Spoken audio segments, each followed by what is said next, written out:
오늘의 말씀은 요한복음 15장 1절서부터 8절까지입니다.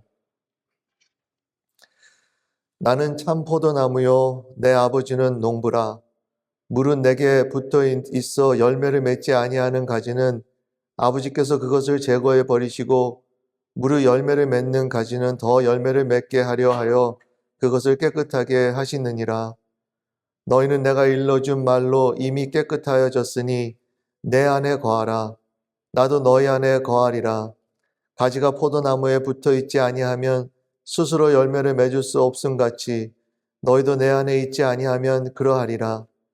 나는 포도나무요 너희는 가지라. 그가 내 안에 내가 그 안에 거하면 사람이 열매를 많이 맺나니 나를 떠나서는 너희가 아무것도 할 수 없음이라. 사람이 내 안에 거하지 아니하면 가지처럼 밖에 버려져 마르나니 사람들이 그것을 모아다가 불에 던져 사르느니라. 너희가 내 안에 거하고 내 말이 너희 안에 거하면 무엇이든지 원하는 대로 구하라. 그리하면 이루리라.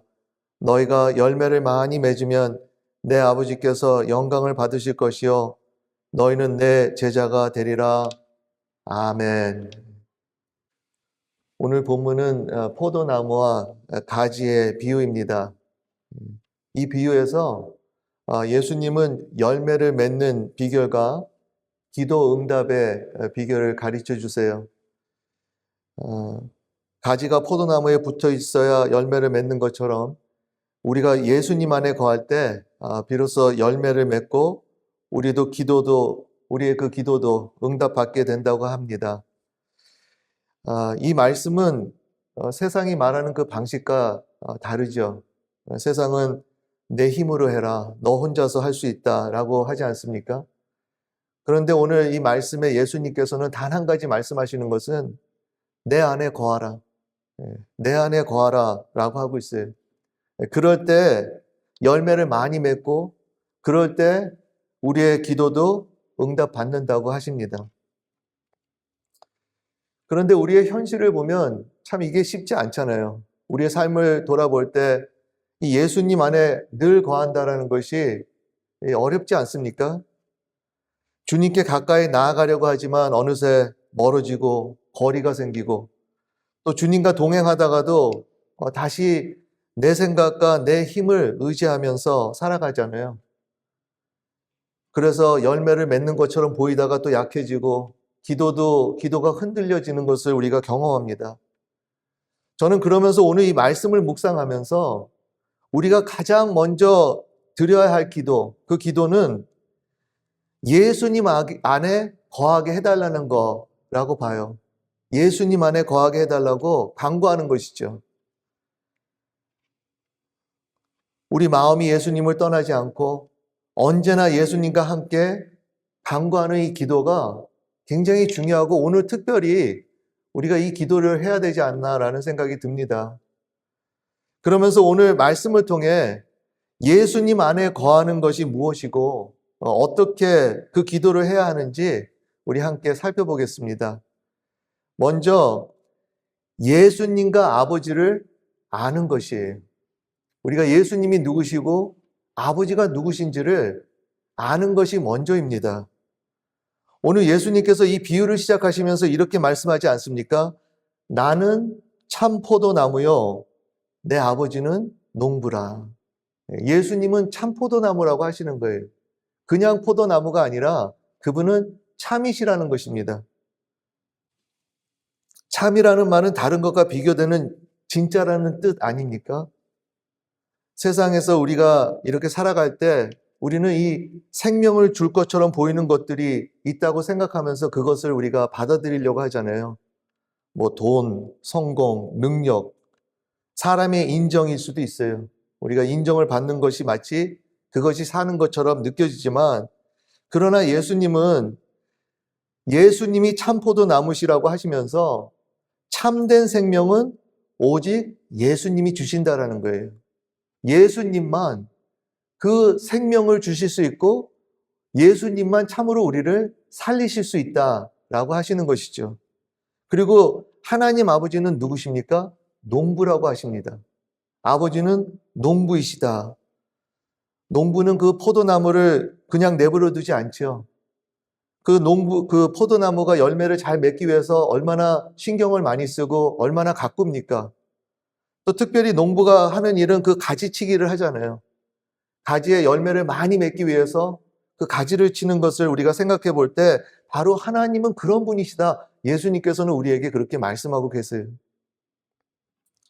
예수님은 참 포도나무시고 아버지는 농부라고 이렇게 우리가 바르게 할 때 우리가 예수님에 거할 수 있는 것 같습니다.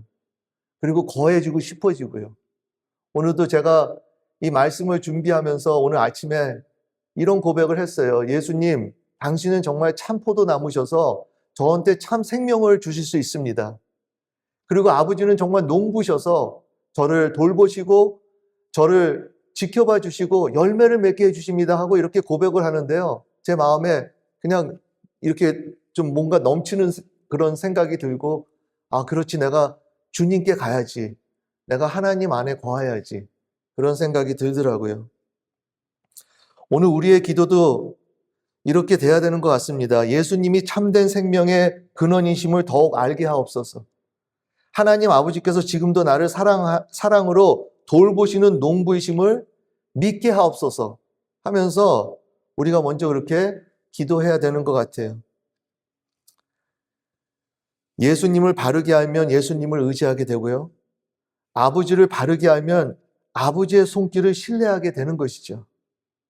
우리가 예수님이 누굴지, 아버지가 누구인지를 잘 모르게 될 때 거리가 생기는 거 아닙니까? 그리고 어떻게 보면 그냥 책임만 가져서 우리가 예수님께 가려고 하는 그런 우리의 모습을 발견하지 않습니까? 그런데 오늘 예수님께서는 예수님이 참 포도나무시고 그리고 아버지가 농부라는 것. 그리고 또 여기에서 이 농부이신 아버지를 우리가 잘 이해해야 되는 것은요. 어쩔 때 우리가 오해할 수가 있는 것 같아요. 그 농부가 가지 칠 때 그 가지가 많이 아프지 않습니까? 그런데 그 목적은 열매를 많이 맺게 하기 위해서잖아요. 마찬가지로 하나님은 오늘 우리 삶 속에 이런 일을 하시잖아요. 어쩔 때 연단을 겪게 하시고 또 시련을 통과하게 하시고 고난을 갖게 하시는 그 이유가 하나님께서 우리를 싫어하시고 버리신 것이 아니라 하나님은 우리를 사랑하셔서 농부의 역할을 다 맡으시고 우리 삶에 가지를 치시잖아요. 그럴 때 우리가 혼돈하지 말아야 되는 것 같습니다. 하나님이 나를 버리신 게 아닌가? 하나님이 나를 사랑하지 않는가? 아니에요. 하나님께서 사랑하시기에 그렇게 아픈 일이 있는 거고요. 하나님께서 정말 돌보시기 때문에 어쩔 때는 시련이 있고 그 연단을 해야 되는 시간이 있습니다. 그럴 때 오해하지 마시고 하나님은 농부이시다라는 것을 믿음으로 고백하시면서 담대히 그 시간을 믿음으로 뚫고 나가셔서 참으로 많은 열매를 맺는 우리 모두가 되기를 바랍니다. 계속해서 예수님께서 뭐라고 하십니까? 무릇 열매를 맺는 가지는 더 열매를 맺게 하려 하여 그것을 깨끗하게 하시느니라. 그러니까 더 열매를 맺기 위해서 한다는 거 아닙니까? 우리 삶에 하나님께서 왜 가지를 치시는가? 더 열매를 많이 맺기 위해서, 더 나아가서 하나님은 우리를 사랑하시기 때문에, 우리를 좋아하시기 때문에 오히려 그런 일을 허락하신다는 것을 오늘 우리가 명심해야 되는 것 같습니다. 특히 고난의 시간을 통해서 우리를 다듬으시는 하나님, 이것은 버리심의 표시가 아니라 사랑의 손길이라는 사실을 우리가 잊지 마시고 더욱더 믿음으로 담대히 나아가는 우리 모두가 되기를 바라요. 오늘 예수님과 하나님이 어떤 분이신지 믿음으로 고백할 때, 그럴 때 우리는 어떤 상황에서도 하나님을 떠나지 않는 것이고요. 오히려 더 깊이 예수님께 붙어 싶어질 것이에요. 이러한 은혜가 우리에게 더 넘치기를 간절히 바랍니다. 계속해서 예수님께 다시 돌아가는 것이에요. 예수님께 거한다라는 것은요, 우리가 턴어라운드, 방향을 180도 돌아서 예수님께 가는 것입니다. 예수님께서 거하라고 말씀하신 것은 우리가 예수님께 붙어 있으면서도 다시 멀어질 수 있기 때문이에요. 저도 제 자신을 이렇게 돌아볼 때 너무나도 많이 예수님하고 거리가 멀어지더라고요. 예수님께 돌아가야지. 회개 기도하고 예수님께 돌아가도 또 저도 모르게 보면은 거리가 생기고, 그리고 또 어느새 제 생각을 앞세우고, 또 말씀보다 제 판단을 의지하고 기도보다 내 방법을 먼저 찾는 저의 모습을 이렇게 발견합니다. 예. 아마도 우리 모두가 이런 모습일 거예요. 그래서 예수님은 한 번만 돌아오라고 말씀하지 않으시고 계속해서 내 안에 거하라. 이거는 계속적인 것이죠. 예, 계속해서 예수님께 거하라는 것입니다. 거한다는 것은 특별한 일을 하는 것이 아니에요. 멀어질 때마다, 거리가 생길 때마다 다시 예수님께 돌아오는 것입니다. 나 혼자서 모든 것을 하려고 했던 것, 세상 방법을 하려고 했던 것들을 회개하고 거기에서 끝나는 것이 아니라 예수님께 돌아와야 되고요. 예수님을 따르는 것입니다. 지난 주일에 그 말씀 기억하시는지 몰라도 그 세상 기준은 세상 방법대로 살지만 그 천국의 기준은 예수님께 돌아와서 예수님을 따르는 거라고 그러지 않았습니까? 예수님께서 그런데 계속해서 하라는 거예요. 왜냐하면 우리 인간의 본성은 자꾸 멀어지니까, 자꾸 내 뜻대로 내 혼자서 생각을 하면서 내 판단으로 나아가기 싫기 때문에 예수님께서는 계속해서 내 안에 거하라 라고 말씀하고 있습니다. 아침에도 돌아오고 예수님께로, 일터에서도 있을 때 예수님께 돌아오고, 시험을 만날 때도 예수님께 돌아오고, 죄를 깨달을 때도 그분께 돌아오고, 염려가 생길 때도 다시 예수님께 돌아오는 것이, 그런 습관과 그런 훈련을 우리가 항상 해야 되는 것 같습니다. 신앙은 한 번의 결단으로 끝나는 것이 아니라 매일 예수님께 돌아오는 삶이에요. 예수님께 돌아오고 그분을 따르는 것이야말로 참으로 크리스찬의 삶인 것이죠. 누가복음 9장 23절에 예수님께서 이런 말씀을 하셨어요. 우리 다 알지 않습니까? 아무든지 나를 따라오려거든 자기를 부인하고 날마다 자기 십자가를 지고 나를 따를 것이니라. 그런데 여기서 가장 중요한 말은요, 날마다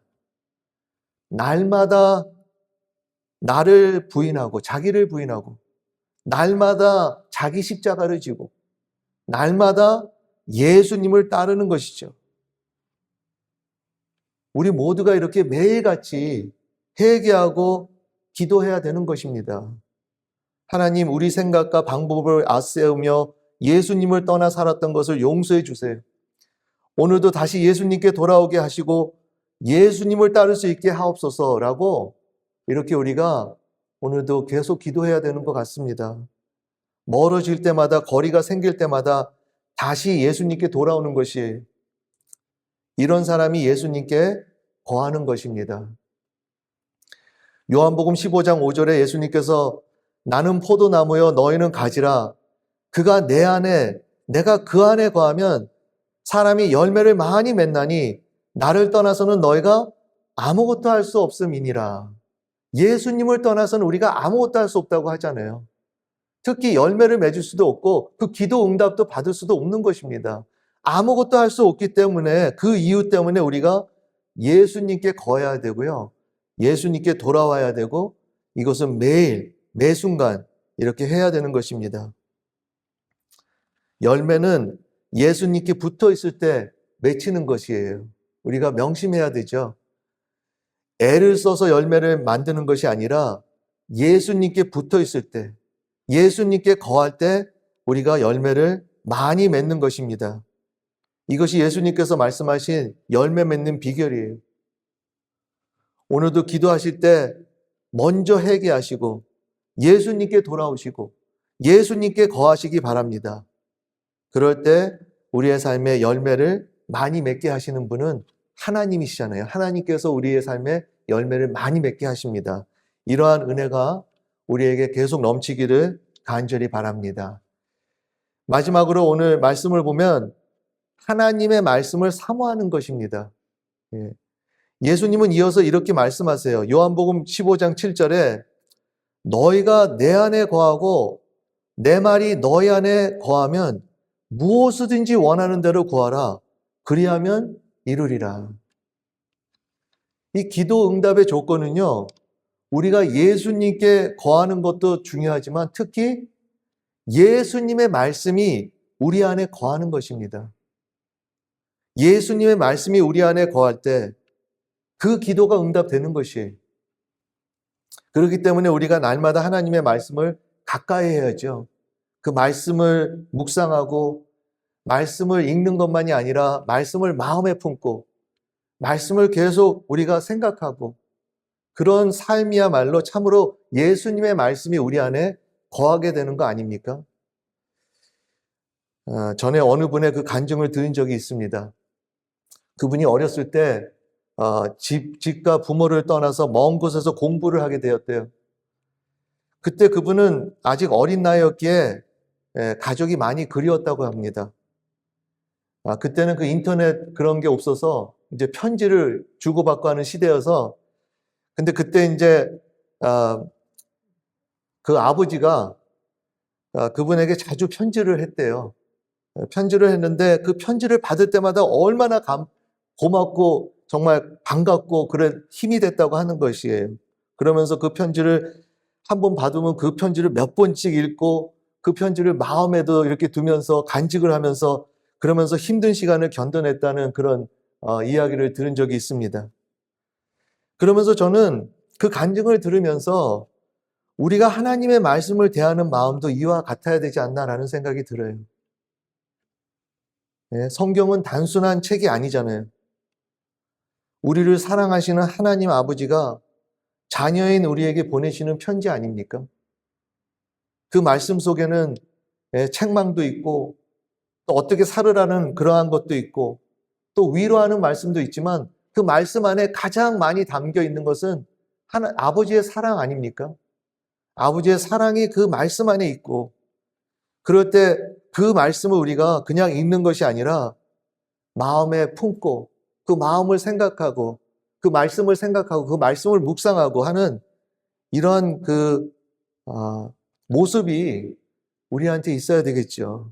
그럴 때 그 말씀이 우리 안에 들어오는 거 아닙니까? 예수님의 말씀이 우리에게 거하는 거잖아요. 그러면서 그 말씀을 우리가 경험할 때 어떻게 됩니까? 그 말씀이 우리를 변화시키지 않습니까? 하나님의 성품을 닮게 하고 예수 그리스도의 형상을 닮게 하고 더욱더 성장하게 하고 그것만이 아니라 이제는 그 기도가 하나님의 뜻에 맞춰지는 그 비결이 거기에 있잖아요. 아버지의 그 말씀을 우리가 사랑하고 사모하고 그 말씀을 우리 마음에 품고 할 때 그 말씀이 나를 변화시키는 것만이 아니라 그 기도마저도 하나님의 뜻에 맞추게 되기 때문에 그 기도는 반드시 응답된다라는 것이죠.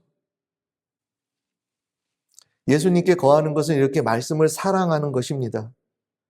이렇게 말씀이 우리 안에 거할 때 우리의 생각도 우리의 기도도 하나님의 뜻을 닮아가게 되는 것이 그 말씀이 우리를 변하게 하고 우리도 예수님의 마음을 품고 예수님의 뜻대로 기도하게 되는 것입니다. 그 기도가 반드시 응답되는 것이에요. 오늘 기도하실 때 이렇게 기도하세요. 하나님 아버지, 오늘도 아버지의 말씀을 사모하게 하옵소서. 말씀을 읽는 데서 그치지 않고 우리 마음에 품고 살아가게 하시며 말씀이 우리를 이끌어 주시고 우리의 기도를 인도하게 하옵소서. 그 말씀이 우리의 삶을 변하게 할 때 그 기도는 반드시 하나님께서 응답하시고 그 삶에 반드시 하나님께서 우리 삶에 열매를 많이 맺게 하시는 것이죠. 사랑하는 성도 여러분, 열매 맺는 삶과 기도 응답의 비결은 다른 곳에 있지 않습니다. 예수님 안에 거하는 것입니다. 예수님과 아버지를 바로 알고 날마다 예수님께 돌아오며 하나님의 말씀을 사모하는 삶입니다. 그러므로 오늘 이 기도 시간 무엇보다 예수님 안에 거하게 해달라고 간구하시기 바랍니다. 그럴 때 주님께서 우리의 삶에 열매를 맺게 하시고 우리의 기도를 하나님의 뜻 가운데 응답하여 주실 것이에요. 이런 은혜가 우리 모두에게 넘치기를 주님의 이름으로 축원합니다. 다 함께 기도하시겠습니다.